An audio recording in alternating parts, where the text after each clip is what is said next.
अम्मा गोदी फैला देती और बिछोना दे देती थी। अम्मा गोदी फैला देती और बिछोना दे देती थी।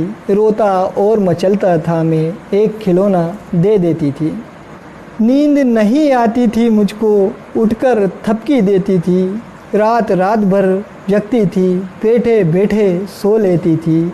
हुलराती थी दुलराती थी, ख्वाब सलोना दे देती थी। अम्मा गोदी फैला देती और बिछोना दे देती थी। बचपन भी क्या बचपन था वो, हर जिद्दी पूरी होती। माँ के इर्द गिर्द था सब कुछ, ममता ही धूरी होती।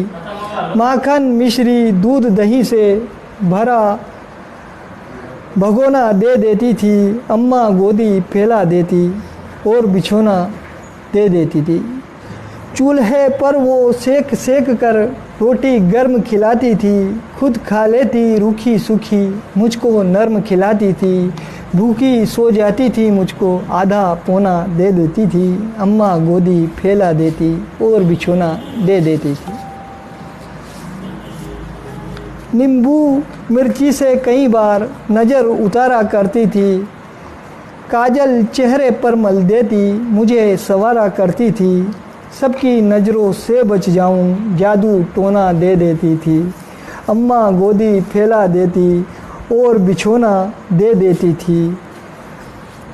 माँ समझाती रहती थी, करता था मनमानी जब। डांट लगाते थे बाबूजी, करता था शैतानी जब।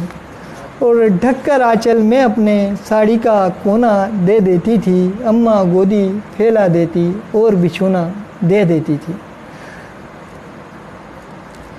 दर्द सहन करती थी कितने, प्यार लुटाती रहती थी। लाख मुसीबत आ जाए पर नहीं किसी से कहती थी। प्यार की दौलत हीरे मोती चांदी सोना दे देती थी। अम्मा गोदी फैला देती और बिछोना दे देती थी।